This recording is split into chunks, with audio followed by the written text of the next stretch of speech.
have a picture that shows what? Basically, what? Can you hear me? Okay. Basically, this picture is to show that the very freedoms that these people are talking about are because of radical ideas. So describe what's in your poster. The poster basically are signers of the Declaration of Independence. That would include? Jefferson, Franklin, all of the signers of the George Washington, Ben Franklin, Thomas Jefferson. It would include all of the signers of the Declaration of Independence. Now, you're a black man, right? Obviously. Yes. Isn't it kind of ironic to carry a sign that says that, considering that most of those people were slave owners and did nothing to eradicate slavery? Okay, you asked me a question. Okay. It's not what they were, it's the ideal. See, you never judge an ideology by the people. You always judge an ideology by its effects. And the effects of the idealism of the Declaration of Independence have formed not only this democracy, but democracies all over the world. And in fact, African Americans are the wealthiest and the most productive black people on the planet. My history shows that the very tenets, including Ben Franklin, who talks about it. Can I ask you a question? Yes. Are you interviewing me or are you lecturing me? I'm asking a question. Okay, the conversation's over, my friend. I can't ask you a question? No more questions. How come? No more questions, because you're not asking questions, you're making statements. Well, you didn't let me finish. I listened to you. But I don't want to hear statements. But I thought you were a reporter, but you're obviously not. I am a reporter. You're not a reporter. A reporter doesn't ask questions like that. Really? No, they don't. Well, if I pull out my credentials, does that make me a reporter then? Officer. This guy here, he's got to keep walking. He's not. I work with the press. I'm trying to ask him. He's not a reporter. See your sign. Okay, let me show you my credentials. I don't have time for that. Just go down that. So you're not going to talk to me? You're supposed to be walking. Can't you follow directions? I just had a question. I'm not giving you an answer. Why are you harassing? Well, then I can just stand here and ask it out loud, right? Officer.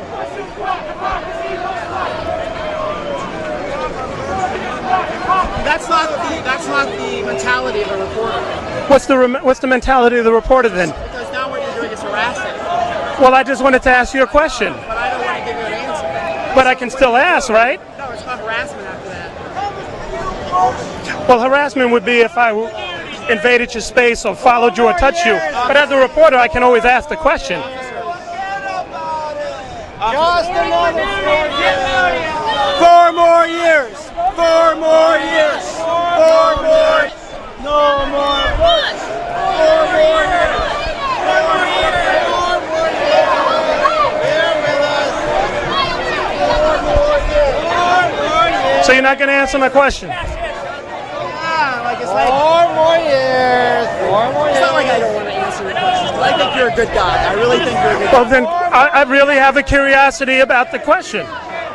Okay, well let's be honest, okay, about this dialogue that we're going to have. Okay. Okay, so you're not just going to ask me questions, you're also going to make statements. No, let me explain. When I went to the Democratic Convention, I asked equally hard questions to them.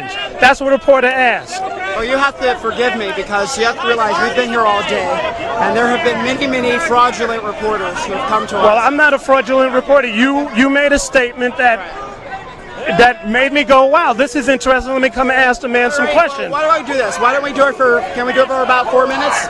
Sure. Okay, great.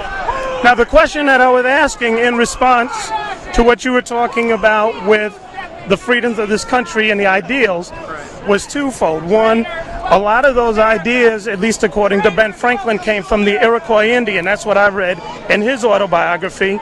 And so it was adapted by the founding fathers and then adapted by other people. With that in mind, how do we put this into context, considering that when they did sign that Declaration of Independence, it applied to African Americans as 3/5 human? Okay, well, I'll answer your question. First of all, with the Indian theory, it is true that Benjamin Franklin met and talked and discussed many social issues with the Native Americans. And I prefer to use Native American than Indian, but Native Americans have contributed to America. There's no one making a statement like that.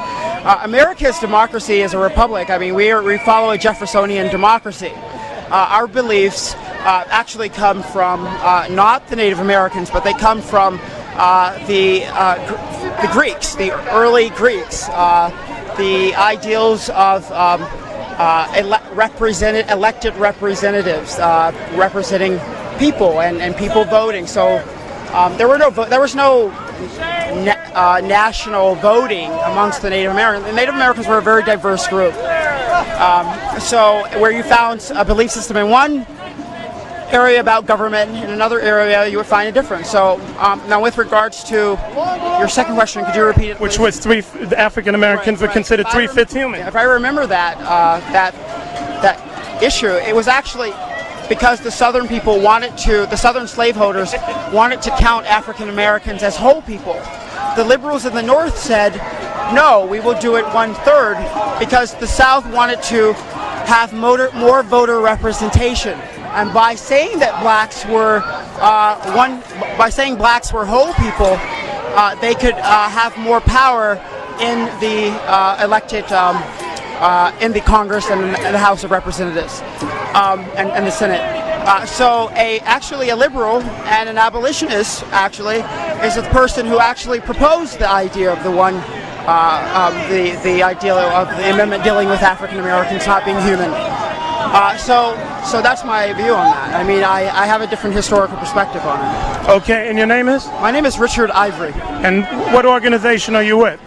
We're with a group called ProtestWarrior.com. It's an organization that started about a year ago, just a little bit after the war had started. We were very frustrated with the left demeaning our country, telling us that we were going to war simply for for oil. And we started an organization, we put up a website, and so far we have 15,000 members, and our numbers are growing. Our largest international chapter is in Israel, and within 9 months our organization has grown to we're talking at least 10,000, 15,000 people so far. Okay, thank you very much.